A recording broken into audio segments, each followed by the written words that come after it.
What is up, everybody? What is going on? Welcome to Bitch Made Central. Oh my God, I'm just so disappointed in a lot of things. So disappointed in so many things. Didn't know it was even possible to be so disappointed in so many things. What is going on, ladies and gentlemen? It is 4:54. It's not 5 p.m. It is April 23rd. This is VR365.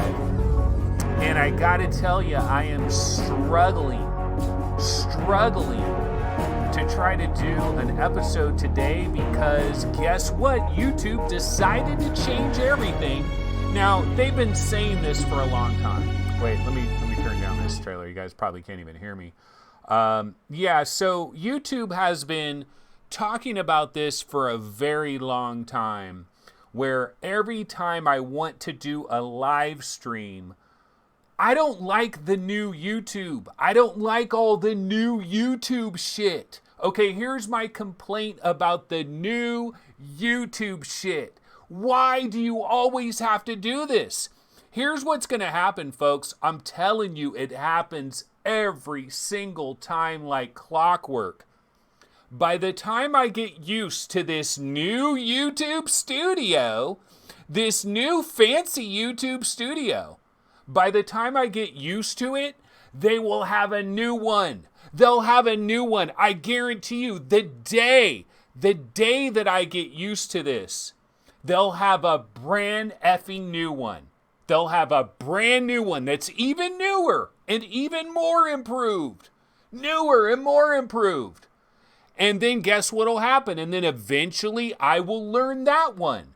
And then guess what? The day I learn it, a brand new one. Why? Why does this happen, ladies and gentlemen? All it is video and audio. It's just video and audio. This isn't freaking rocket science.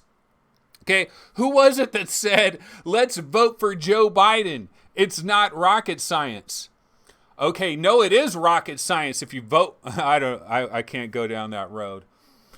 But dude, why? Why do they always got to try to redesign shit? Why do they need to reinvent the wheel every other day?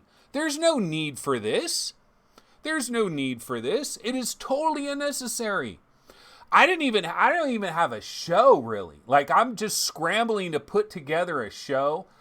So I got to tell you guys, man, I'm just going to be straight up honest with the real peeps out there. Yeah, this is going to be another one of those weird videos. It's going to be another one of those weird videos because I'm going to be straight up honest about it.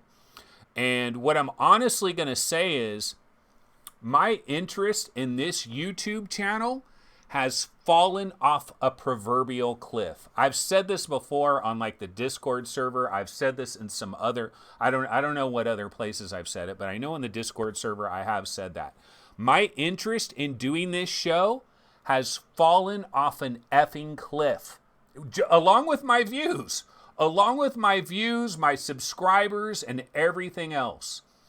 And so I have no interest. The only I'm operating on fumes right now, like gasoline fumes. I'm operating on fumes, and it's like, well, dude, like, why are you doing it, man? Okay, so, and then you get into all the peanut gallery.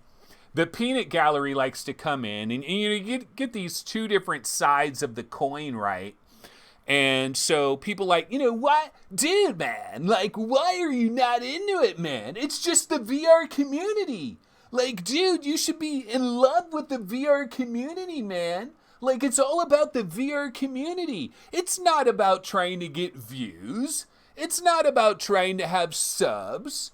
It's not about trying to make money or anything like that. Oh my God. You're trying to make money? You're trying to get views? You're trying to get subs? Oh my God, you're disgusting.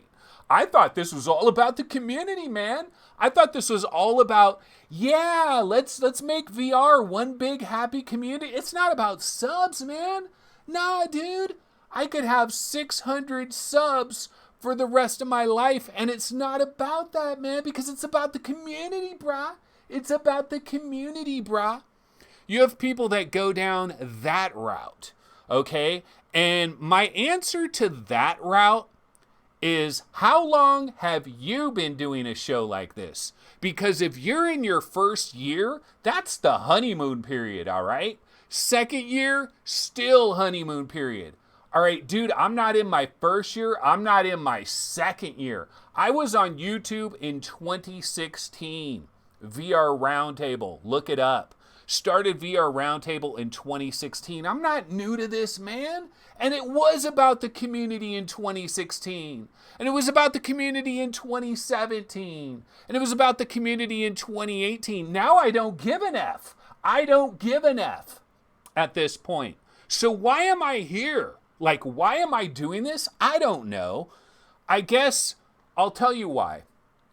I'm doing it because I don't know that I should just quit. It's like I don't want to quit and then come back and quit and come back and quit and come back. I've done that a million times already. You guys know it. This channel, for as small and tiny and unremarkable of a channel that it is, it's so tiny, so unremarkable, so like non-issue whatsoever. Like, who gives an F about VR365?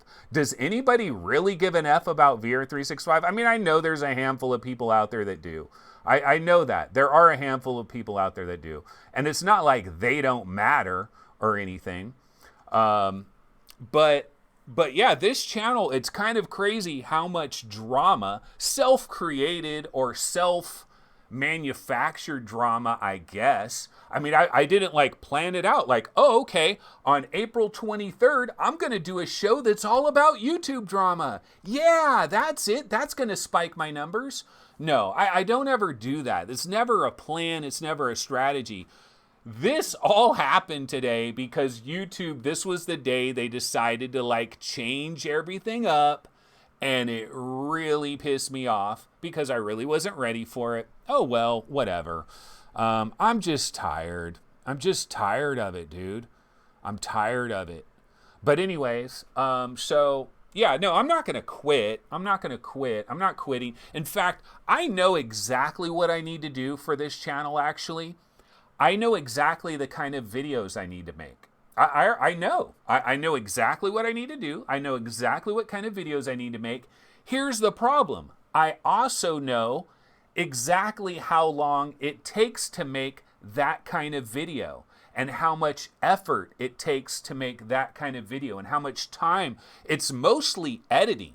It's editing, and it's like filming it with like a cameraman, like getting a third party, getting somebody that can film it, and filming it in different locations, splicing it all together, doing all the editing. It takes a lot of time, man. The videos that I need to make, I could probably make 2 of them, maybe 3 of them in a week if I did not work, if I didn't have a family, if I was just an unemployed bum living in an apartment by myself. I might be able to make 3 of these videos in a 40-hour work week. Like a 40-hour work week, I can make 3 of them. I got a full-time job. I got lots of things going on. I got other things going on. This isn't my life, man. But I know what kind of videos I have to make, and I know how long it takes to make them. And I just don't know where that time is. And I've had, people, I've explained this to some other YouTubers that they feel my pain. There's some other YouTubers that feel my pain, and some of these other YouTubers, like one of them said, well, dude, I understand exactly what you're talking about. It's real. It does happen. And this other person said, hey, and I understand the fact that you need all this time to do it and you don't really have the time. And so the recommendation is like, dude, just take 1 hour a day. Just take 1 single hour a day to make one of these videos. And yeah, it might take you like 37 hours or something to do it. And so it's going to take 37 days. just to make that video. And then, but the question is like, will that video still be relevant by the time I'm done with it? Like whatever topic it was, would that topic even be relevant 37 days later? So it's like, I don't really want to do that. I don't know what I'm going to do. Argambo says, I don't think that's it. Your show is fine. It's an excellent format that you excel at, but it's not doing nothing, dude. It's not doing nothing. I don't know if I have my webinator set up here. Let's go to the webinar. We can take a look at this crappy YouTube channel that I'm dealing with right now. And dude, I don't know what's going on exactly with, I know that, there is some weirdness that's going on with YouTube right now because they don't have the people working there that like would normally look at videos and stuff like that. They don't have those people working there. And so like a lot of videos like just end up getting lost in the mist, and there's no like people tell me like, dude, I don't even get a notification about your videos and all that sort of stuff. But let's go to the webinator. Let me see if it's operational here. We're going to switch over. Oh, you know what I haven't done? I haven't popped out chat. Hold on a second. Yeah, let me pop it. Let me pop it like it's hot. I'm going to pop out chat. Yeah, I'm in this new YouTube studio, man. It's so new. It's so incredible. Like, dude, it has all kinds of features that you would have never imagined. Like, this can do so much more than the previous YouTube studio. Like, yeah, I mean, it's just audio and video, but this can do so much more. That's probably what their little phrase is about it. Okay, oh, whoops, we're in the wrong spot here. Okay, so yeah, so now I got chat over here. Argambo says, you just got to ask people to sub during the show. Yeah, I could. I don't do that. See, that's the thing. I don't ask people to sub. I don't ask people to like videos because that irritates me. If it irritates me, it's got to irritate other people. And I've always figured this. If you've got game, that game will be discovered. Like if you got game, the game will be discovered. So if you haven't been discovered, you don't have game. Or you're too early in the game or whatever. I've been doing this 3 years now, so I don't have game. Basically what it is what do they call it? There's a great phrase for it, right? It is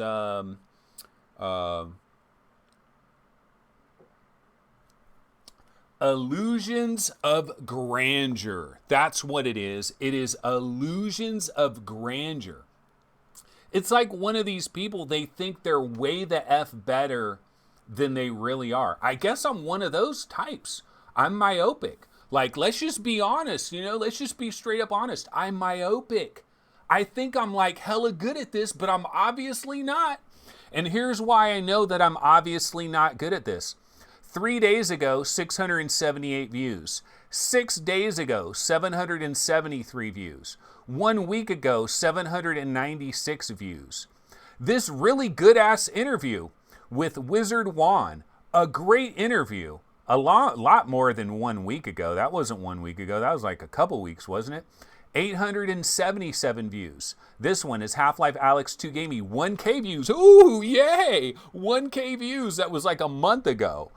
730 views. A great interview with Doc Ock. See, it's like it's like I'm going backwards. I'm going backwards. Like, I thought things got better.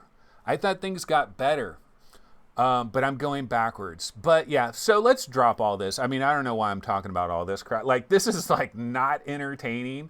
People don't want to hear about this. They definitely don't want to hear a YouTuber bitch about illusions of grandeur. Like, who the hell wants to hear about that?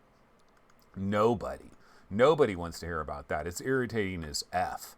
But actually, the cool thing about this, though, oops, wait, I screwed something up. Let me go back to the webinator. I accidentally screwed up my little webby thing. Let's move this back into position. There we go. Yeah, buddy. Yeah, so let's go back here. All right, yeah, so, I mean, the good thing about it, though, is like I didn't have any idea what I was going to really talk about today other than the Magic Leap thing. And and how many minutes of show did I get out of this like dumb thing that I just did now? So, I actually got some stuff out of here. Okay, so why don't we go ahead and get into the actual topics, the news of the day. And the lead story of the day, if you guys have seen my thumbnail, you guys already know what the lead story of the day is. And unfortunately, I don't have all my videos all together, so I'm just going to have to grab this one dumb Magic Leap trailer that I happen to have and just throw it on over there while I reminisce about Magic Leap, bro. Do you remember Magic Leap, guys? Dude, I've been into Magic Leap since the very beginning. Where's Noah? Where's Noah, by the way? Somebody hit up Noah and get Noah on the line. In fact, dude, Noah, like straight up, if somebody could get a hold of Noah and if he can call, like if he wants to call in, yeah, I still have Noah on. I'm gonna send him a message on Skype right now. Yo, bro. I mean, the chances of this actually popping off very slim. But Mr. Magic Leap, Noah, yeah, it'd be cool to get him. I should have thought about this earlier. But yeah, so let's go back in time for a quick second about Magic Leap and let's unpack all of this. Because of all the YouTubers out there, I was probably more into Magic Leap than anybody that I know of, right? In the beginning. And I was super into Magic Leap, and I'll tell the story like this. Okay, so every 40, 50, 60 years, every time a large group of years like that goes by, there is usually some type of entertainment device that comes out of nowhere and drops a nuclear bomb. Like the AM/FM radio. The AM/FM radio dropped a pretty big effing bomb when that shit arrived. Television dropped a really big bomb when that arrived. The original video game revolution. So there's been a lot of these like earth-changing technologies that they take 50, 60 years, but eventually they come down the pipe.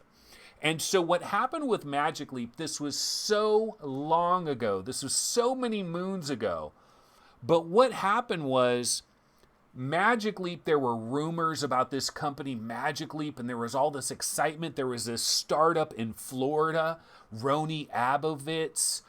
They were doing some incredible things. They had little microscopic projectors that were shooting light right into your eyeballs. So the light was so natural. It was coming into your eyes so incredible that your eyes is like, oh my God, this is real, man. And so I bought into the whole hype. Like you guys remember the whale jumping out of the gymnasium and all the crazy shit that happened back in the days with Magic Leap. You guys remember all of that? Like you could do a search. You can do a search for like VR365 Magic Leap, excuse me, or VR game rankings Magic Leap. Because actually, I think more of my Magic Leap shows were actually VR Game Rankings. VR Game Rankings YouTube channel. I did Magic Leap shows I did shows on that channel, and I've also done, I think, a couple of Magic Leap things on VR365. And I had excitement. I was into it, man, because I thought, eventually there is going to be some crazy ass shit. This is the year 2020, man. Where's the flying cars? Where's the holograms? Where's all this like crazy shit, right? I mean, yeah, we've had a lot of technological advancements in different areas that are pretty incredible, but in other areas, like, it doesn't seem that much different than 1970. In other categories, right? But then there's been major advancements. But I thought, you know what? Yeah, it's kind of time. We're due for something. We're due for a product where somebody puts it on their head and they're like, oh my God, holy shit. How do I buy this? Where do I go buy this immediately? I thought it was going to be something like that. And I do believe there's going to be a product like that eventually. That is going to happen. Maybe it's going to be Apple, maybe it's maybe it's some other company that we don't know anything about right now. Some little startup that's in somebody's garage right now. Maybe the guy is like 17 years old right now and he doesn't even know he's going to be the first trillionaire. It's going to happen. There's going to be a product at some point where people put it on and they're like, oh my effing God. Oh my God. This just, like television, like when television first arrived. Now, when television first arrived, to be totally honest about it, it was like you had this big giant. I was there. I was back. I was alive back then, folks. When television first arrived, it was like this big giant thing, and then like the actual picture was like hella tiny in the middle, and it was like black and white, and it was pretty craptacular. But even back then, like, remember silent films, photography, like all the incredible things that people saw for the first time, where they were like, oh my God, this is like magic, this is like spooky, like this shouldn't even, like this is the devil, way back in the days when like photography and silent movies, like one of the first silent movies, or one of the very first movies, right, had a train that was coming it was coming towards the camera. And people that were watching the movie, the train started coming and people like got up out of their chairs and ran out of the way. They didn't know what the hell was going on, man. It blew everybody away. And that's what I thought Magic Leap was going to be. I really thought that maybe this was going to be it because there were whispers about it. People were talking about it. And the investment from Google, like the investment from all these huge companies. So where are we now? Why am I talking about this? Why are we talking about Magic Leap? Let's go back to the webinator and the news that dropped. This dropped yesterday. Magic Leap layoffs. They have basically slashed about half of the employees that are there, which equates to about 1,000 employees. Okay, now, do you know what that means, folks? That means that they had almost 2,000 employees. Why would they have so many employees?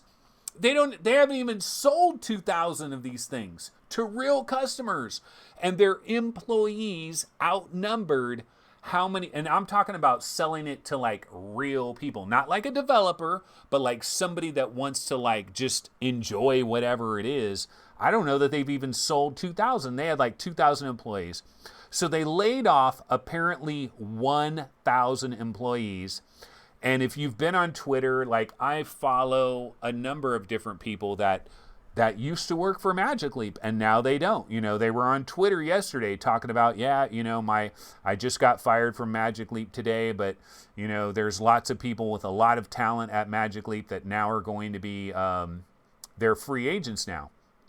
Okay, so they've laid off half of their workforce, and Roni Abovitz has said a couple things here. Let me see if I can find it, because some interesting comments. Okay, yeah, so here's what Roni Abovitz had to say about it. Abovitz says that the recent economic downturn caused by Miley Cyrus has decreased availability of capital and the appetite for longer-term investments. Gotta love that one.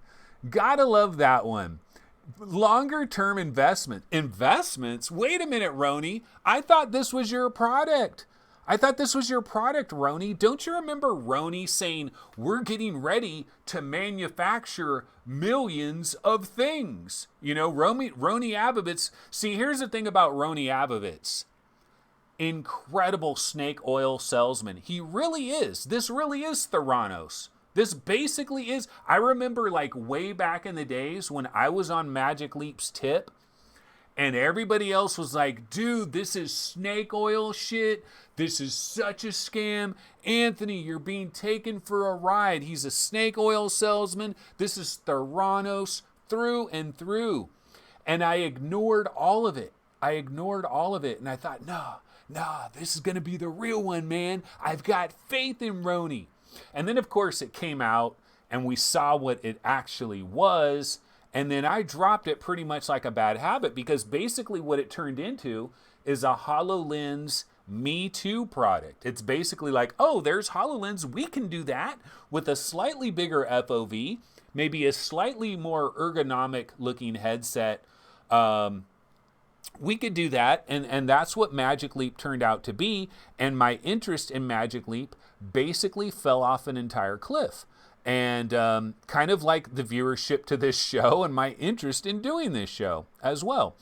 And so it's all kind of gone downhill. But the real question that has always been out there about this is like, when is this company going to die? Because they had so much freaking money to play around with that it was literally going to take years for this company to finally die, because they would have to burn through so much money, and they just had just oodles and oodles of unlimited money. That's the mystery here. It's really a true mystery. How did they get so much money, and how did they continue? How did they continue to get money? That's the real question. How did they continue to get money? We knew how they got the money originally. They got the money originally because everybody thought they were like the first ones and that this was going to be a revolution, and everybody wants to get in on the ground floor of a revolution. And people saw demos, and way back in like 2013 or whenever they were seeing these demos, it looked pretty incredible because it was kind of beyond anything else that we had seen really. And so people started throwing money at it. But when it actually came out, and we got the news of what it really is, money continued to be thrown at it. Like, money continued to come after it. Like the Saudi prince guy investing $500 million in this. All the people that invested all this money, it's all gone, man. It's all going. Like, so they're still a company. Like, they're still alive, but it's not going to last very long. They fired nearly 1,000 people. You got to think that in the Magic Leap headquarters, like the break room and stuff, like think how they were spending money before all of this went down. They probably would go into the Magic Leap break room, and there would be like a private chef that's like right there that can whip you up whatever kind of omelet you wanted, and like private baristas and stuff serving up coffee drinks for everybody. Like, dude, they probably had like massage parlors like built into their offices, and tennis courts and hot tubs. I mean, I'm telling you, these fools were living a dream like none other. Like, they just probably thought that there was just an endless supply of money. It's never going to get cut off. There's no way they can fail. Too big to fail, right? They're too big to fail. And man, they don't even own their patents. You know, they don't own their patents. Their patents are owned by the people that are holding their debt have their patents. And so if they don't pay that back, they don't even have their effing patents, which is the only valuable thing that they've got. They've been trying to secretly sell Magic Leap over like the last 18 months or so. In fact, even Facebook, and this is embarrassing, truly embarrassing for Facebook, to be the one company that apparently actually met with Magic Leap and actually listened to what they had to say about potentially acquiring Magic Leap. Now, they might have only really been interested because of the patents. It might have been primarily about the patents. I gotta hope it was just about the patents, or maybe just to see like what their strategy was. And then also Magic Leap, like we can think about whose fault is this anyway? Is it Magic Leap's fault? Is it like just this economy that has happened? Dude, if anything, the Miley Cyrus should benefit Magic Leap, because it's all about spatial computing, man. We're going to this world of spatial computing, and like people can share spaces, and you see the other person, and that person's in London, and that person's in Tokyo, and that person's in Beijing, but they're all in the same room. And you know, we've seen the demos, and the demos feature Magic Leap. Like, shouldn't they be benefiting from this? But no, they're actually hurting from it.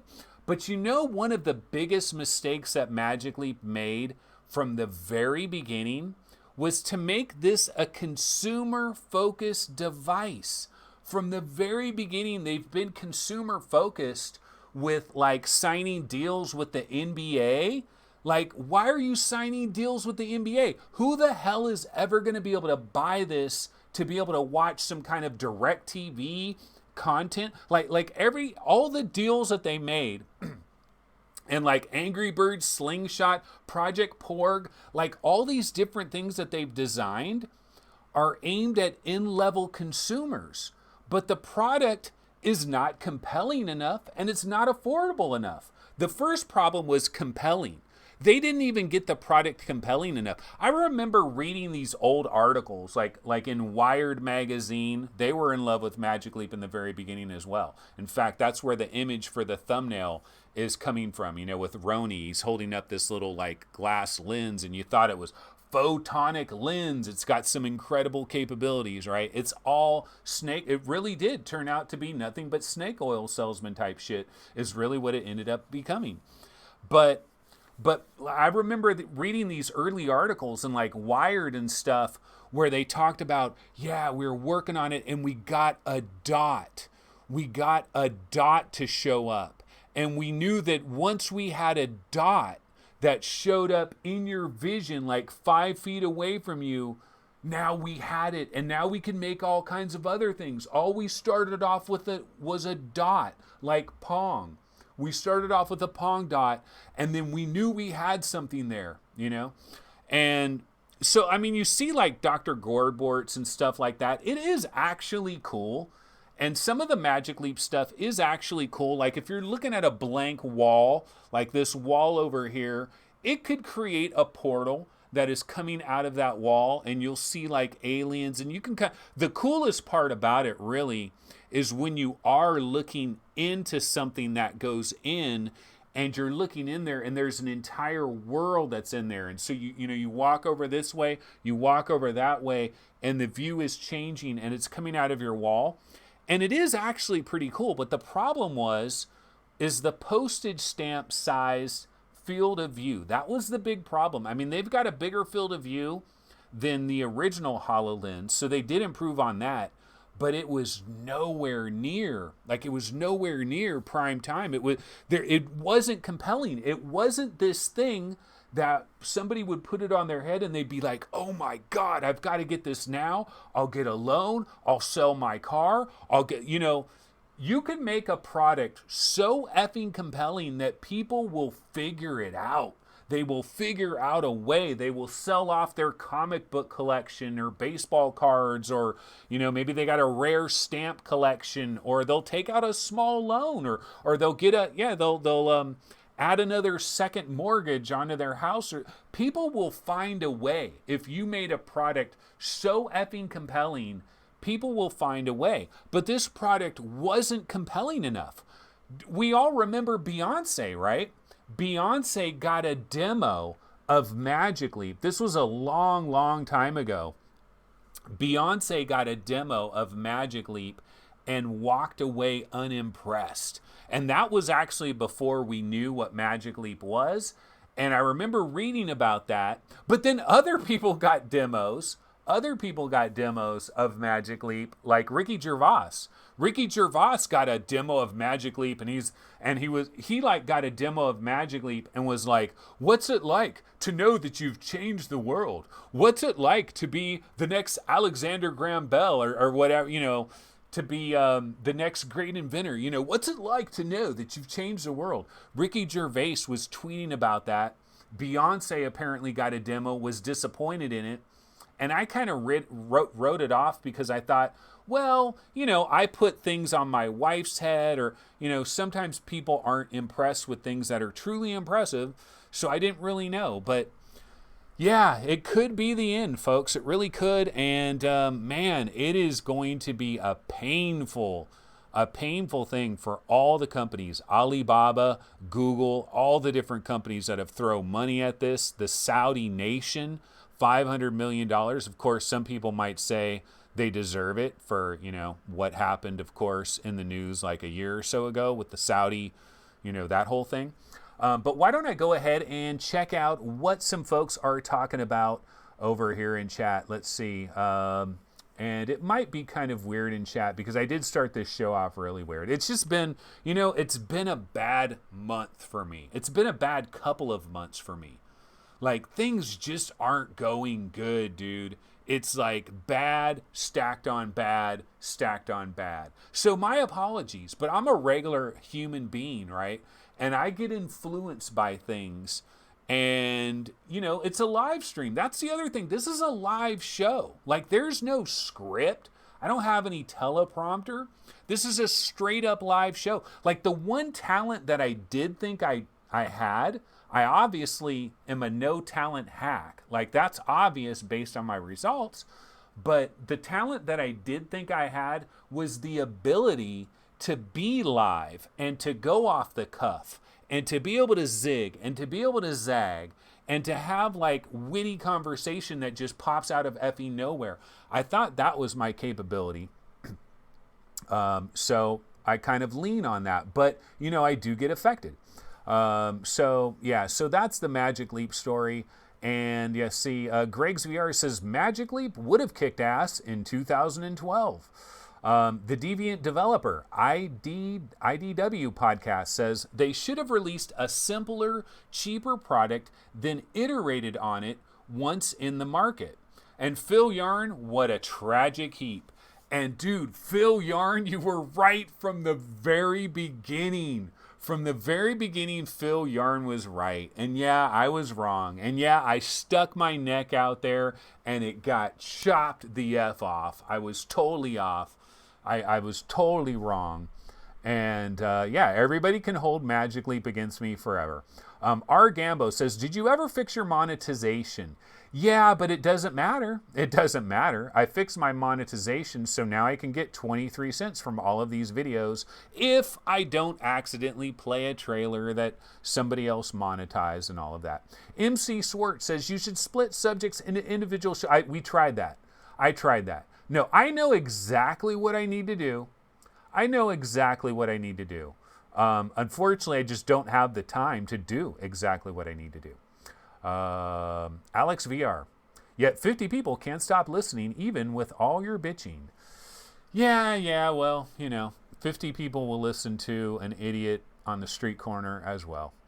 Okay, so let's go ahead and get back into some other news, which I honestly don't know what the heck is going on. Actually, let me go ahead and switch over here. Slay Blaze is single-handedly trying to keep this show alive with a couple of super chats. Thanks so much, Slay Blaze. Actually, you know what I need to do is I need to thank... hold on, I'm trying to get Upload VR up on here so we can see if there's any news. I haven't really been covering the news. I did see this Magic Leap news, and that was obviously the big news as far as I was concerned.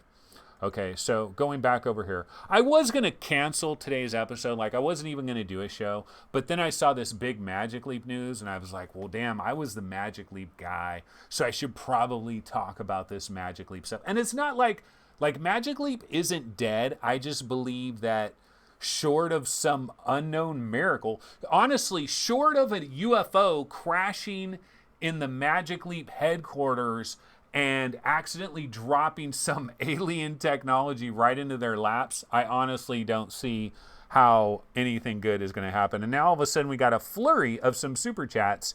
Jan Red, Radio Runt, long time dude, I'm not quitting the show. Don't even worry about that. I'm not quitting the show at all. Like, I'm not quitting the show. It's just the show's going to be craptacular. Okay, so we're over here on Upload VR. And, I did hear some news about this Supernatural, that it's actually pretty sweet. I was seeing this actually on a totally different show somewhere. I mean, not show, but like a website, like Engadget or The Verge or something, like a non kind of main VR gaming website was talking about Supernatural, saying that it was pretty freaking sweet. So there is that. Of course, the money that they want for that is pretty crazy. We did get a date for The Persistence. And there is a new trailer. Unfortunately, I did not grab the trailer. Didn't have time to do that. But this is coming on May 21st. You know, May 21st, or was it May 23rd? Was it May 21st last year that was like Oculus Quest released, Rift S? Or was that May 23rd? Because that really sounds familiar to me. But yeah, the Persistence is arriving on flat platforms, and also it's arriving on flat, and it's also arriving on PC VR. So it will be available on Steam VR, and it will be available on Oculus. And let me see if I can get the trailer for this. Persistence. Yeah, I have the trailer that they had the first time when they first announced this.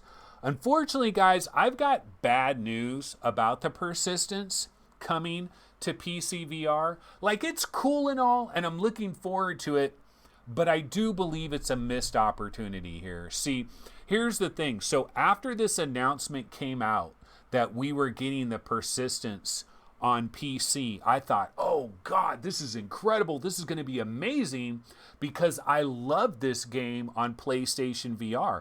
I still think this is one of the best PlayStation VR games out there.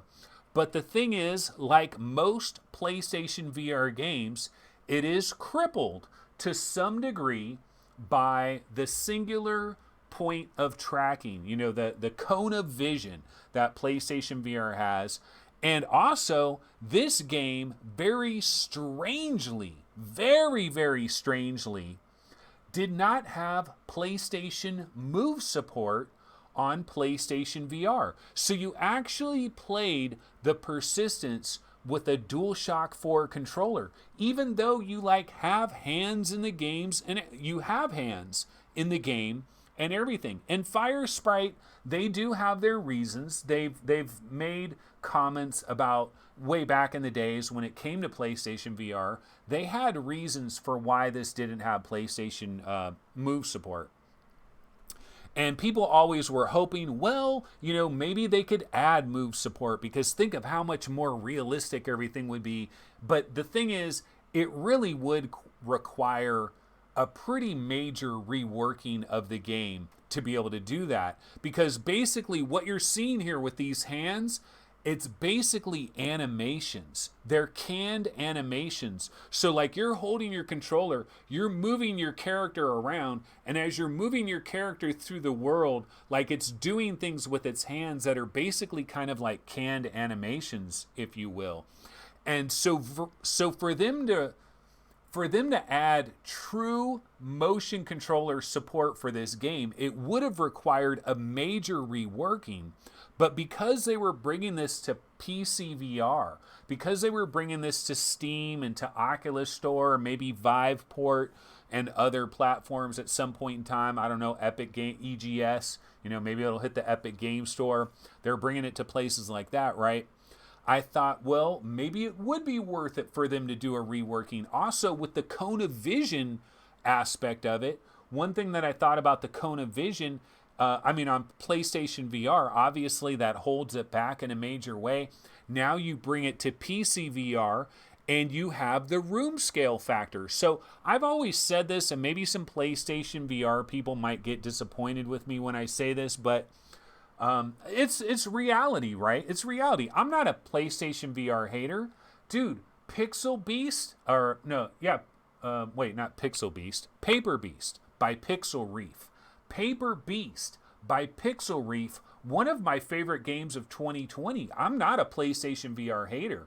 I'm a fan of PlayStation VR. There's some incredible stuff on PlayStation VR. People that have never owned a PlayStation VR are missing out on some really incredible experiences over all these years. Like, it really is painful to not own a PlayStation VR. But one of the things that I've said about it is that when PlayStation VR developers are able to take their game and bring it to the PC, it's almost like they're let out of jail, you know, because they're going from a cone of vision, they're going from kind of busted motion controller support. Now they have totally legit motion controllers, and now they have room scale. And room scale in a game like this, the Persistence, where you're in basically like a oh, what's the name of, like, Dead Space. This is the closest thing we have to Dead Space. Like, I'm a huge Dead Space fan. I loved Dead Space. Thought it was incredible. Dead Space in VR would be so awesome. Of course, Electronic Arts might be the final major behemoth corporation to actually make a legitimate VR game from the ground up, because they're not about it. They are allergic, absolutely allergic to VR. So we're probably not getting Dead Space in VR. And this was the closest thing to it. And so, like, if this is on PC VR and it worked in room scale and you could kind of walk around a little bit and you had your hands moving, like, I just thought it would be so incredible. Unfortunately, we're not getting any of that. So you're basically getting a straight port of the PlayStation VR version. I still think it's going to be cool. I don't know what the price is. I don't know if they've announced what the price is, but it is coming on May 21st. It's also coming to Xbox One, Nintendo Switch. Let's go ahead back over here. We confirmed with Firesprite that the PC version would officially integrate Oculus Rift, Vive, Windows VR support. Yeah, that is true. Yeah, I don't think they say anything about the motion controls. But yeah, I was disappointed. I reached out to Firesprite themselves, and they were like, yeah, you know, we would have loved to have done that, but the amount of work that it would have required would have been out of control. So yeah, they didn't do that. Alrighty, so let's see, what else could I talk about here? Not a lot of extra news is really going on. It's still been relatively light on the news front. Of course, Pixel Rip 1995 is out. It is available, leveling up your gaming nostalgia. So why don't we do this? I have not played Pixel Rip 1995. Full confession, I have not played this game. Wow, there's only 2 user reviews? There's only 2 user reviews, which I find abnormal. I wonder if one of these reviews, folks, what are the chances, what are the odds that one of these reviews... Oh, by the way, if you're a fan of this show, VR365, don't do Super Chat. Super Chat, I get boned. Like, you get boned on Super Chat. PayPal is actually way better. I mean, you can Super Chat if you want, but like, PayPal is way the hell better than Super Chat. Just off topic on that. Oh, we've got a gamer tag review, brah. We've got a gamer tag review, and we've got Mr. Wooden Sheep. Paradise Decay, I knew it. I knew my boy would be in the building. Paradise Decay is in the building. Yeah, dude, Paradise is bout it. Like, the one thing I will give Paradise is he will get a game, he will play a game, he will review a game, he will link to his YouTube video, he immediately goes to Oculus and reviews the game and puts his link in, he immediately goes to Steam, puts his review, puts his YouTube link in. I mean, he's bout it. Like, he does it every time. Like, he's got a system that he follows. And, you know, so it says product received for free, first impressions video with commentary. He explains, you know, I played this on an Oculus Rift S. I've got a 1060. My quick thoughts, now set in 1995, Pixel Rip takes all that is learned from the previous title to bring us more retro goodness that I'm sure most of you will remember. This title takes retro gaming and twists it into something really unique and special. Miss it at your peril. Okay, let's see what Gamertag says about it. Full review available. Yeah, so Gamertag doing what he needs. Dude, Gamertag, see, Paradise was the hardest working man in show business. He really was. And then Gamertag said, oh, hell no, I'm going to be the hardest working dude in show business. And Gamertag, like, I don't know how Gamertag does it. I really don't. I have no idea. Like, because doesn't Gamertag have like a real job and stuff? Like, how does he have a real job, a family, yet live streaming like almost every day, covering every game, playing every game? It's incredible what these people do. Paradise, Gamertag, Paolo Triani, just banging videos out. Like, I respect the grind. I really do respect the grind. Like, I am in the opposite camp. I am in a completely other world right now. I am not grinding at all. In fact, I don't have a review key for this. I didn't ask for a review key for this. And some people might wonder, dude, Anthony, what's up with you, man? Like, dude, why aren't you playing like the freaking games, dude? You're not playing anything. You keep playing Half-Life, man. But like, that was a month ago, dude. Everybody's moved on from Half-Life. And you're still playing Half-Life, Alex? And you're taking your sweet time and you're playing like 20 minutes a night? And you're not even playing any of these games. Like, dude, what's wrong with you? Well, there's lots of things wrong with me. It's true. There are things wrong with me. And there's things that are going on in my life that are wrong. Like, I'm not saying like it's other people's faults. I'm just saying bad shiznit.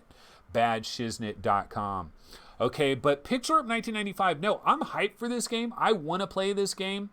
But here's the thing. I am playing Half-Life, folks. I'm playing Half-Life, Alex. I'm taking my sweet-ass time through it, and I'm going to continue to take my sweet-ass time through it. Why should I bust my ass and try to do all kinds of crazy... No, that's another topic. That's another topic. But I continue to play Half-Life, Alex. But also, I need to cover the Room VR... And I also need to cover Good Goliath because I requested a key from Fireproof Games for the Room VR, and I requested a key from Knock Twice Games, Knock Twice Games probably, Good Goliath. I requested a key from them. They gave me keys for those games, and I haven't even really scratched them at all. I haven't scratched their back, with a little back scratcher. I haven't done it. Because I'm playing Half-Life Alyx, and people are like, well, stop playing Half-Life Alyx, go play that. No, because then if I stop playing Half-Life Alyx and I go to these other games, then I'm going to get all off track, and then I'm going to forget where I am in Half-Life Alyx. And then when I go back to Half-Life Alyx, I'm going to feel like I'm lost and feel like I need to go back a couple of chapters and start back over to kind of get a flow again. So I'm just sticking with Half-Life Alyx.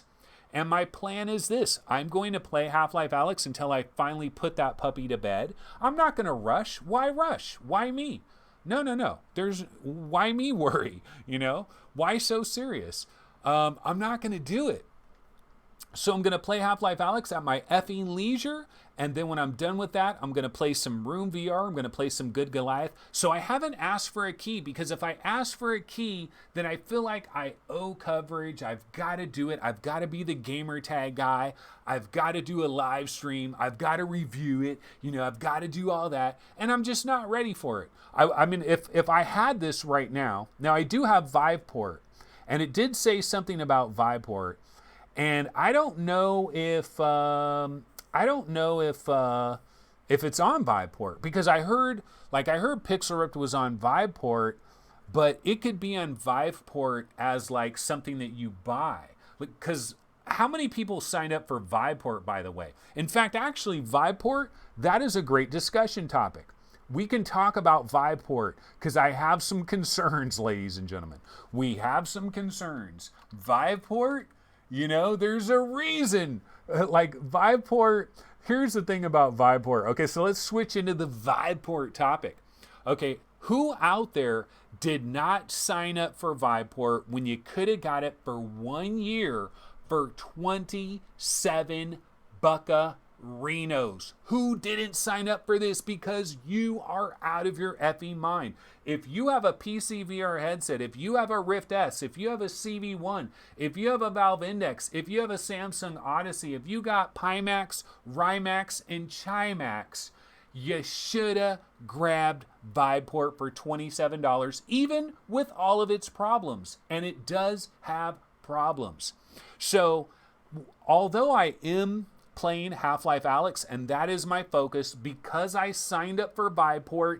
Finally, I've been talking about signing up for Viveport for years. Like, no joke, I really have. Like, ask the true fans of this show. For years, I've been talking about signing up for Viveport. I finally did it. This Sunday, like, before the deadline was up. grabbed Viveport, and because I had it, I was like, well, let me jump into Viveport. Let me check it out. Let me give it a little once over just to like, I've never been in it. I don't know how it works. So when I first tried doing it, I had my Valve Index connected and I was trying to use my Valve Index. And see, the thing is, Viveport, there's like compatibility with different headsets. And so if you click on the Vive Index, it says like 356 games are supported. You click on the Rift CV1, it says like 498, whatever. It's like different numbers of games for different headsets are supported. And like the question is why? Like why doesn't everything just run in it? Why does one headset support stuff and other headsets don't? That's a whole nother ball game. But I first had a Valve Index connected and I was trying to do this thing called 1111, which is a 1111. I can show you guys on Steam really quick. It's a thing that I've always wanted to check out, but they wanted some good money and I don't like spending good money. So let's see, 1111. I'm trying to 1111. Huh. That's weird. It's not showing up here. Hold on one second. I'm going to try to do a Google search for it. I know I'll be able to find it. But yeah, I do like experiences as well. And there was a VR experience called 1111. It was like it's like an interactive. Okay, here we go. 1111 on Steam. Yeah, so this is on Viveport. Okay, so we're going to switch over here. This is 1111. And it is available on Viveport. And like, that's the thing. I was looking at Viveport and I was looking at all the stuff that it has. And I was like, oh shit, it's got 1111. It's got Gloomy Eyes. It's got this. It's got that. It's got Groundhog Day, man. It's got all these things, man. It's got Fuji, man. It's got Fuji. So it has all this stuff that I haven't tried, stuff that has fallen through the cracks. And I thought, this is perfect. This is the kind of shit I want to check out. And I tried to check this out, and I couldn't get it to work in my Valve Index. Maybe something was wrong, and maybe I need to redo it. But what happens is whenever I get into the Valve Index, like there's a button in Viveport that's up in the right corner that is like Viveport VR or something. It's some kind of little button. You click on that button, and it basically launches Viveport in your headset, right? So I clicked on the button, and I grabbed my Valve Index and I put it on, and I'm seeing like this Viveport menu and all this stuff, and like it's the Viveport background and everything. I've got my Index controllers, but here's the problem, Johnny. The problem is I can't select nothing. Like my Vive Index, it's like I'm like trying to teleport or something. I can't select anything. I can't go to my library. I can't select any of the, like I can't select nothing.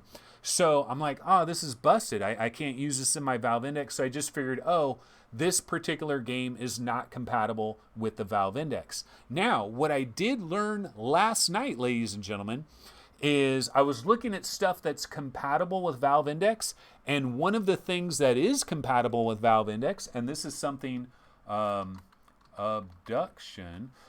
This is something that I have never played. I've never played Abduction. This is why Viveport is so mission critical for a lot of people out there, because there's so many cool things like this that has slipped through the cracks. And so I noticed that Abduction was one of these things that was supposedly Valve Index compatible. So what I did was I walked over to my computer and I clicked on the Abduction thing in Viveport to start the game, and then bam, it started playing on my monitor, and it was going through like, the opening logos of Abduction and everything, and I was like, oh, maybe it's working, I went over to my Valve Index, put it on, it was actually working. Abduction was working. So maybe the key factor for using a lot of this Viveport stuff on your Valve Index, you got to start it on your computer. Start it on your computer, then go to the headset. Because if you just click like Viveport VR or whatever it is and you put on your Valve Index, it seems like you can't, like for me at least, I couldn't select anything, I couldn't do anything. So it seemed like it was busted. But then when I started it on my computer, everything was good. So last night, guys, I played about 15, 20 minutes of this just to kind of check it out, just because I just wanted to see something running off of Viveport in the Valve Index. And so I was able to check out Abduction and try it out. And at first, when I was first playing it and I was like walking through some of these areas, you know, Abduction is kind of beautiful. It's a beautiful place. Like I walked through this area, you know, the forest, the moonlight and everything. Although I'll tell you what, a lot of VR games, step your game up, homie. Step your game up. When you have like a starry sky and a moon and stuff, if it looks like just straight up wallpaper, you got to do better than that in the year 2020. This isn't a 2020 release, of course. So this probably in 2016, it was like, yeah, it's pretty cool. But yeah, you're going through this area, like it looks really good. And I was almost, I didn't get to that part yet. But I was right around this part. Like I went to that house and was kind of like walking around that house, just kind of exploring, just checking out the scenery, you know, boots on the ground, man. That's what I love. I love being in a fantastical world, seeing fantastic sights, exploring it, checking it all out. And that's what I was doing with Abduction last night. And I was as I was playing it, I was like, oh, this is so awesome. I was like, you know what I'm going to do, folks? I'm going to jump off here. And I'm going to quickly on Twitter say, dude, Viveport is awesome. I'm playing Abduction. And so I was going to quickly do a tweet like that, you know, just off the hype of it. And then I started playing it more and I'm like, good thing I didn't tweet right away. Because you know what? You know what the problem is, folks, with Viveport? We'll go back over to this scene here. The problem with Viveport, folks, is performance. Performance is an issue. Now, I haven't tried a lot of stuff. The only thing I've tried 1111. And 1111, I played that on my Rift CV1 through Viveport. I played 1111 on my Rift CV1 through Viveport a little bit. I didn't play the whole thing. And then I played Abduction, like 20 minutes of it on my Valve Index. And the big criticism that I have right now with Viveport is you're not getting the true experience, in my opinion. Like, I didn't experience the true 1111 experience because I had my Rift CV1. I was having problems with the Valve Index, so I'm like, okay, I'll try the Rift CV1. So I tried it with the Rift CV1, and I was able to see this. Like, what you're seeing right now, I saw it in my headset. But you know what it was like, guys? It's kind of like Amazon Prime. You're watching a movie on Amazon Prime, it's supposed to be high definition, and then the next thing you know, it looks like YouTube circa 2004 or 2005, like it's pixelated and shit, and you're like, dude, I'm paying money for this. Amazon Prime, what is your problem? Like, dude, like the resolution just plummeted. And that's how I kind of felt when I was in 1111. It's like, I feel like I'm playing the game behind like two different screens. It's like, here's the game, then here's a screen that's pretty clear. Here's another screen that's pretty clear. And then now I'm viewing the game. Like, I'm not viewing the legit game engine. For example, here's what I'm trying to say. If I had 1111 on the Oculus store and I was playing it on my CV1, and let's say I had the exact same computer as this one. Exact same computer. Two of them, right? One of them has a CV1 connected, and I buy 1111 from the Oculus store, okay? The other one, I'm playing 1111 via Viveport on my CV1. I'm pretty sure if I did an A-B comparison, it's a downgrade, man. It's like something, either that or the graphics of 1111 are kind of crappy. I don't know, man. So I'm still a little bit like, I don't know what to say about Viveport. Like, I knew there had to be another shoe to drop, right? This is the other shoe that dropped. Performance, and like the other thing, like we go back to Abduction, right? On Abduction, like my big problem with Abduction was, like jittery frame rate, like starting to get a headache and stuff. Like I was walking around, I have a 1080 Ti. Like I shouldn't have that many problems with the old ass game. Although I know Abduction, not the poster boy for like being well optimized. In fact, maybe the poster child for being very terribly optimized. Although I heard it has been improved over time, right? But I don't know if the Viveport versions get improved in the same way. That's the whole Viveport thing.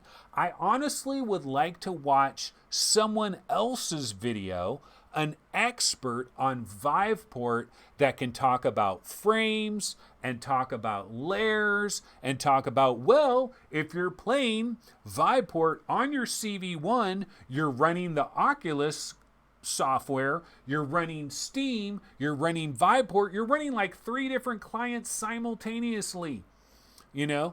And so then I thought, well, you know, it's running Steam. It's running Steam in my Oculus headset. So shouldn't this work better with the Valve Index? Like, why wouldn't the Valve Index have even more compatibility? Now, it's probably the controls, right? The controls are probably the problem there. But yeah, Viveport, it's got issues. I still, even with all the complaints that I've lodged so far, I still think it's an incredible deal for $27, because even with all the little garbage that you're dealing with, or the watered down, or you're not quite getting the frame rates and all of that, you're still in the game. You're still seeing the game. Like Westworld Awakening is on Viveport, bro. You're still experiencing the game. So let me go to chat. Let me go ahead and see what's going on over here in Chisels, because I've been going crazy on this Viveport thing, and we'll see what people are talking about on Viveport. All right. Let's see. So State of VR says, I'm doing the same thing with Alex. Okay. And Hussein X says, dude, nothing wrong with taking your sweet time with Alex. Games like that don't come often. Best to make the most of it. Oh, by the way, I can talk a little bit about Jeff. I'm going to talk a little bit about Jeff. I'm very early in the Jeff level, you know, and I'll talk a little bit about that. But let's see here. I just wanted to see if anybody in chat's talking about the Viveport reality. Mackenzie Coop says, "Ugh, no Viveport, disgusting. Conrad Lawrence, no Viveport here. I don't have time to play the games I have." Yeah, but what about, so the thing about Viveport, you know what it reminds me, guys? It reminds me of Blockbuster Video. Blockbuster Video, man. Yeah, Pixar Up 1995, Blockbuster Video. It all makes sense. It's all like 7 Degrees of Freedom or 7 Degrees of Kevin Bacon or something, right? But Blockbuster Video, back in the days, they used to have these like gamer passes that you could get. And so for like $25 for a month, you could go to Blockbuster every single day. Do you like it when I do this? Every single day you can go to Blockbuster. No, but every single day you could go to Blockbuster. You could go multiple times in the same day, and you know yours truly did. But you could just run up to Blockbuster. You had this like pass that allowed you to rent every game. Well, you could have like 2 games out at a time or 1 game out at a time or something like that. So you had this rental pass. So it was like Christmas, bro. But here was the problem. Everybody else did the same damn thing. And so like if there was like 4 copies of like some brand new baller ass game, good luck ever seeing it. Good luck ever getting that game. You always ended up with the crappy ass game that you never really wanted, but you're like, oh yeah, you know, I've always wondered about that game. I've never gotten it. I got the Blockbuster Gamer Pass, man. Might as well check it out. That's basically exactly what Viveport is, man. It really is. Because for me, there's games like, for example, Fuji. Whoops. Wait, let me do that again. There's games like Fuji La. There's games like Fuji from Funktronic Labs. Here's a game that looks kind of cool, looks kind of chill, looks kind of relaxing, you know? Looks kind of chill, man. Like a totally different vibe. Like, look at that, man. I mean, so psychedelic in a way. So you got games like this that maybe I would not rush to beat down the doors to buy this game on launch day. But hey, I got a Blockbuster Gamer Pass and Fuji's available. You know, there's 3 copies of Fuji on the shelf and I can grab Fuji and check it out. And that's where Viveport, I think, comes in. But yeah, the performance is a problem. Performance is a problem. Okay, so going back over here to chat. Let's see. I did want to get to the Viveport part. Okay, State of VR says, kind of scared to see whoever the hell Jeff is. Yeah, you know, everybody was making such a big deal about Jeff that I thought it was going to be like this unbelievably scary thing. And like, nah, didn't scare me. Did not scare me. Yeah. Okay, let me see. But I wanted to see if anybody's talking about Viveport, because I really want to understand do people get the shitty performance on Viveport that I'm talking about, or does anybody get like perfect performance on Viveport? Because I do want to know what I'm doing wrong here. Okay, Hussein X says, I was going to get Viveport, but held off. I have most of them, and those that I don't, I can subscribe a month and complete them in a month. Viveport can wait. Viveport's just a good option to have, man. It's a good option to have, in my opinion. Okay, Jan Red, thought Paulo, and I always say Paolo, thought Paulo. Okay, I think it's Paulo. Thought Paulo is Italian. He is Italian. But you know what I thought? I thought like he lived in Italy and shit. I thought he lived in Italy and spoke Italian. And so like I hadn't clicked on his video, like, you know, I would see his videos and stuff, and I thought, oh, you know, he probably lives in Italy, speaks, you know, English pretty decently, speaks fluent Italian, and he's like doing YouTube videos and stuff. I watched some of his videos. He's not in Italy, bro. He's not in Italy. He's in the UK. I was surprised by that. Okay. So JD46 says, with Lone Echo 2 and Medal of Honor coming, I see no reason to pay a subscription to Viveport, as both those games will have me playing for months, still not finished Half-Life Alyx. Yeah, I get it. And that's honestly, that's why I haven't had Viveport this whole entire time. Because one of the things that I've always said, look, I need a new game like I need an effing hole in my head. I mean, I'm playing Half-Life Alyx right now. As soon as that's done, I need to put some solid time into the Room VR so I can make a decent take about the Room VR, do a video where I talk about the Room VR because I requested the code. Same thing with Good Goliath and all that. Yeah, I mean, I've got games, man. I don't really need more games. Like, the last thing I need is more games. But the way I look at Viveport is like just a quick banger. It's a quick banger. It's like jumping into Fuji for like a half an hour just to see what it's like. You know, not that I'm going to jump into Fuji and be playing it for 4 days in a row, but more is just kind of checking it out. But yeah, I understand. My stomach is making noises. Apologies if you guys can hear this, because it is 6:07. Jan Red says, who's Johnny? Who's Johnny? I'll tell you who Johnny is. Johnny come lately, bro. No, I just like saying, yeah, Johnny, that Johnny. Okay, Main Fan says, Anthony won't like Abduction. I won't? Okay, maybe some of the puzzles will really bother me at some point. JD4X says, Abduction was free to download. It was on something called, what, EGS? I ain't got no EGS, dog. No EGS. Hussein X says, perfect way for Anth to create a mini clip. How to start a Viveport game properly.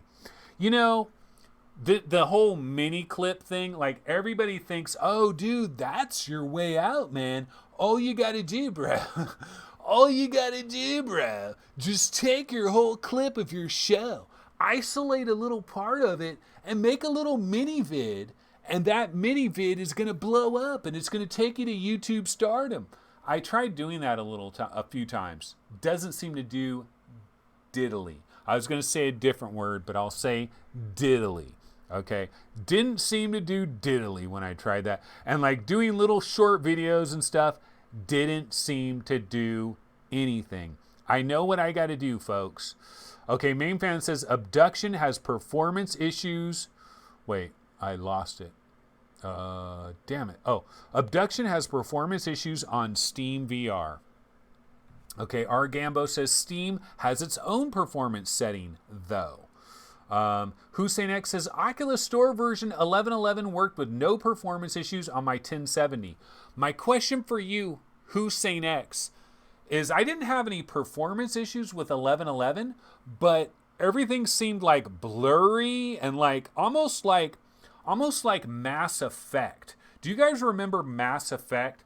The very first Mass Effect. Remember when the very first Mass Effect had like this weird like film grain thing? Like they tried to make it look like a 1970s movie or something.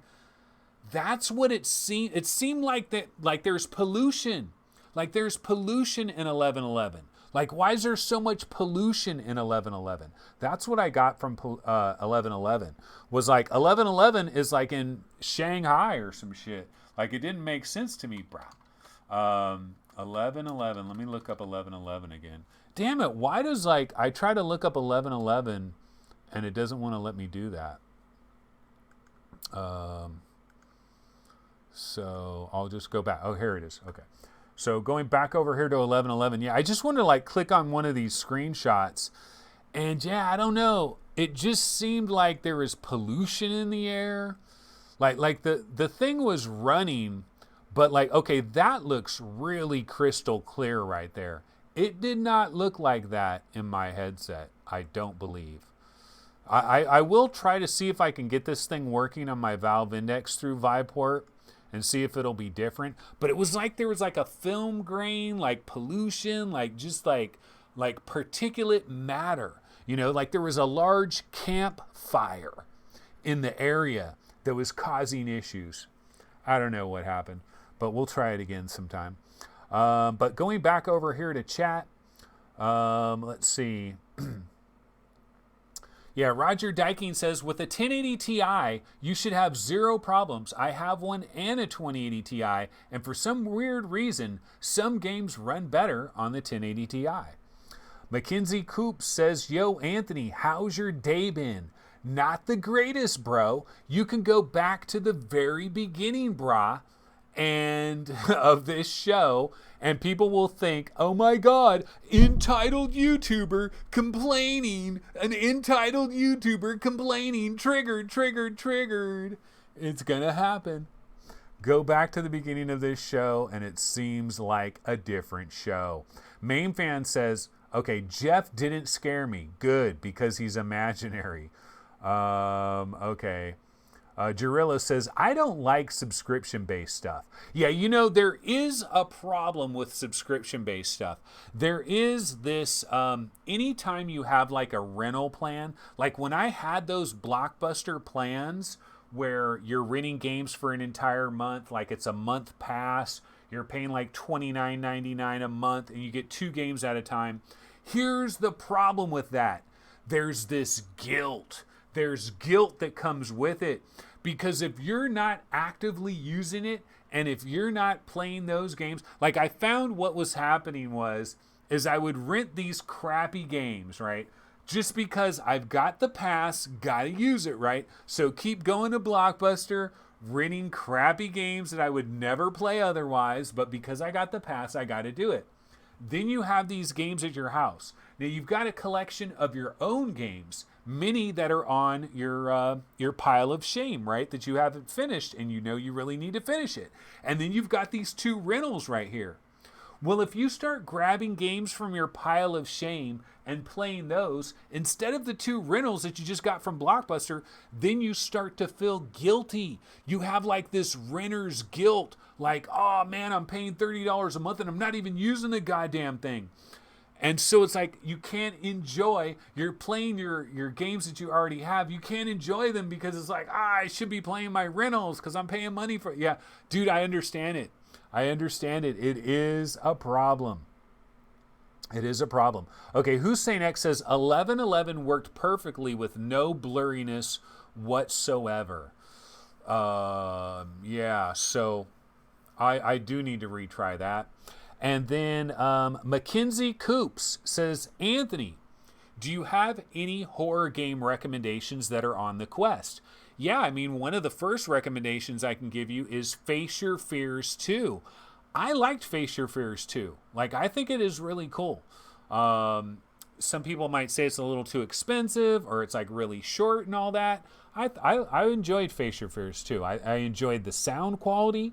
I enjoy, like, they try to make it like a real full-fledged game. It's like 2 games in one kind of, and I know it's short, but yeah, I like that. Jan Red says, better go watch it before he cuts it. Yeah, I wonder if, I was thinking about that a little bit earlier in the show. I was thinking, should I cut that part out? Because, like, I turned a corner and the show got good. So should I cut all that whiny cry shit out of there? Probably should. I don't know. Jarilla says, get access to everything and you end up wanting to play nothing. Bingo! Bango! Jarillo stepped up to the plate. The pitch came down the middle and launched that shit over the center field fence. It's in the parking lot, Jarillo. It's in the parking lot. You killed it, my boy. You killed it, because here's what Jarillo says. Get access to everything and you'll end up wanting to play nothing. That is my argument for piracy. Yeah, that's my argument for piracy. And one of the things I've always said about piracy is, imagine your dad owns Blockbuster. Imagine your dad owns Blockbuster. You go into Blockbuster, you've got the entire store to choose from. What's going to happen is the same thing that happens every time I turn on Netflix and Amazon Prime. When I'm on Netflix and Amazon Prime, you know what I do? I spend way more time just browsing through every little dumb show they got than actually watching anything. And I actually have more fun. I have more fun browsing other shows than actually watching anything. Does anybody else do this? Every time they're on Netflix, every time they're on Amazon Prime or any of those places, you're just like, and that's what it's like. It's like too much selection. Less is more. When you have everything, you have nothing. And that's basically what Jarilla said. Yeah, that is true. But you know what? Viveport doesn't give you everything, brah. It just gives you the Fujis and the 1111s of the world, which you might not be able to try otherwise. Okay, so yeah, was there something? Oh yeah, so we wanted to talk about Jeff for a quick minute.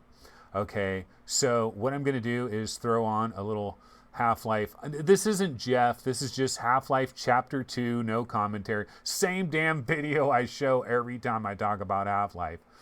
Okay, so I am in the famous Jeff level. Now, I'm not going to try to spoil anything about this Jeff level. The only thing I'll say is, like, how do I talk about it without spoiling it? The only thing I'll say is that, so basically the Jeff, like, I have to spoil a little bit. I'm going to spoil the premise. All right. I'm going to spoil the premise. So, I guess I can't do that, right? I can't do that. So I'm just not even going to talk about it. I'm not going to, the one thing I'll say is at first, the Jeff level was irritating the crap out of me. And I was almost going to like go into a rant where I would basically say, why do people like this? It's like frustrating. It's like deliberately frustrating. Like, is this fun? Is anybody having fun? But then I finally solved the little level that I was stuck on in that little segment of the Jeff level. Like, I finally got past the part that I was stuck on. And then I'm like, no, it's actually a pretty good puzzle. I figured it out. I understand the puzzle. Yeah, it's not quite as frustrating and it's not quite as arbitrary and it's not quite as horrible as I thought it was because I solved the puzzle and now I feel a little bit better. So I'm basically in this Jeff thing. And yeah, the Jeff level requires patience. It requires you not to get freaked out by the actual creature that you're dealing with. But yeah, I guess I can't really talk about it without spoiling it. But what I will say is, it's not that terrible. It's not that. It's not as bad as I originally thought. I was thinking that it was just going to be one of these irritating levels where it's like, God, I can't wait till I just finish this Jeff level and just get beyond this Jeff level and not have to worry about this damn Jeff level anymore. But I kind of turned the corner on it. So maybe I'm kind of seeing what Valve saw in terms of the gameplay mechanic that they're doing here with that level. So I think I'm kind of turning a corner with that. So James N says, when you get to chapter 10, explore every nook and cranny, hands and knees style. Wow, really get into it like that. And Jarilla says there's a second part to the Jeff section. Okay. And Jarilla says, I knew it would frustrate him, LOL. Yeah, it did. It did start to frustrate me. Like it started to get to the point where I'm like, what's fun about this? Like that was going to be my argument. What is fun about, like, is this fun for anybody? Is this fun for anybody? Or are you just trying to prove a point? Like, is there any fun here? Like, what are you doing here? But now I'm starting to think, okay, it's a puzzle. It's a puzzle. You got to figure out the puzzle. You solve the puzzle. Can it be frustrating? Do you die a hell of a lot? Yeah, you got to be cool with dying a lot. And there is one thing that Valve does that I don't like when you die. Here's what I don't like about the Valve. Like, I'm playing in the Valve Index, and sometimes when you die, what Valve does is they like splash like liquid or something on your actual eyes, and it kind of slowly oozes like little liquid or whatever. It like does, it's almost like Murrah. It's almost like they're deliberately doing this Murrah thing when you die. And I'll tell you what, I don't like it. And here's why I don't like it. It damn near triggers a migraine for me. I'm telling you, dude, I suffer from migraines. It's very rare. I rarely get a migraine. Like maybe once every 7 months, I'll get a migraine. But when I get a migraine, it is some shit, man. And I got to go to a dark room. I just have to have all lights off. I can't do anything. I can't really sleep. I can't do anything. I just have to kind of like lay down and just let it run its course, right? And I feel like whatever Valve is doing, like sometimes when you die in Half-Life, some weird stuff starts happening to you, like your eyes, like Murrah, like little things dripping or whatever. And it damn near triggers a migraine. Has anybody else noticed this? Am I the only one on planet Earth? It's a little bit of a problem, and it's starting to bother me. Okay. Yeah, no, I understand what's happening, but they don't need to do that. Like, do not trigger my migraines, homie. I'm having problems with triggering of migraines. All right, well, my stomach is making a lot of noises because I am starving. I am starving because I had a very tiny lunch today. Like, I basically had a peanut butter sandwich. I had a peanut butter, not jelly, peanut butter, no jelly. So what I do is, this problem has been happening at work where I now got to bring in food every day. I used to be able to sneak out of my work and like go to like a Subway or something, and they put the kibosh on that because apparently I'm not allowed to leave, like whatever. There's like a thing that's going on, right? So I have to bring all my food to work now, or I have to take a legitimate lunch. Like I can't, on a 15-minute break, I can't make a quick bounce to the Subway for a tuna sandwich and get back. Because I used to be able to do that. Like I was a freaking pro. I could do it in about 13 minutes. I could get to Subway, get my sandwich, get the hell back. It's a 15-minute break. Don't got to take a lunch. Now, what happens is, if I want to leave the parking lot, I have to take a lunch. I could walk away from the parking lot, but if I drive my car out of the parking lot, I've got to take an actual lunch. So I've been starting to bring all these different foods to my work and just trying to deal with it. Like apples, oranges, snackable type shit to like get me through the day. Like just a lot of little small meals to like whittle me through the day. The downside of that is I'm starving right now. That's the downside. But yeah, so peanut butter sandwich, one piece of bread, another piece of bread, peanut butter on here, peanut butter on there, put it together, peanut butter sandwich. Yeah, no jelly because why? Sugar, bro. Too much sugar, don't need sugar. All right, well, that's basically going to do it for this craptacular episode of VR365. Yeah, poor me, YouTuber with no subs. Wah, wah, wah. I don't get no subs. Nobody loves me. All right, well, that's going to go ahead and do it for this episode of VR365. I will be back on Sunday, 11:30 a.m. on Twitch. Twitching it up. Will I be prepared for that show with actual stories and like legitimate type content? Don't know. I don't know, ladies and gentlemen. I don't know, but I will be on Twitch, 11:30 a.m. Peep me out on that one. And that's going to go ahead and do it for this particular episode. And so I guess I click on this end stream button. Yeah, I'm in a whole new YouTube studio, man. Because YouTube made it so much better, man. 2.8K subs ain't bad, yo. Except I've been there.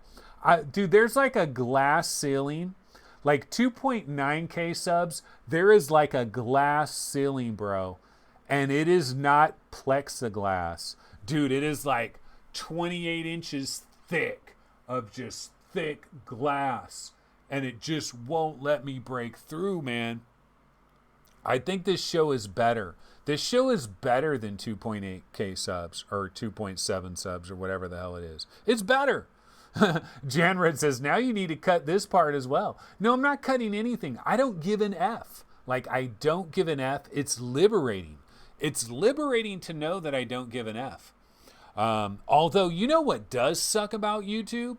They're doing all these things where it's like, I get all these questions. Did you curse in the first minute of your show? Did you do this? Did you talk about like terrorist things? Like, is everybody getting all these goddamn questions? Like Paradise Decay, Gamertag VR, Alex VR, all you YouTubers out there, Mainfan, dude, Mainfan's a YouTuber. He's got more subs than I do. The question is, when you do a video, are you getting all these effing questions where it's asking you about, did you cuss? Did you talk about this? Did you talk about, like, I really got to answer all these questions every time? Like, YouTube, figure something out, bro. It does not need to be this complicated, man. All right. Yeah, so I'm going to go ahead and bounce out of here, and I will see everybody Sunday, 11:30 a.m. Pacific time on Twitch. See you guys then. Everybody have a good one. Take it easy. Later. Later.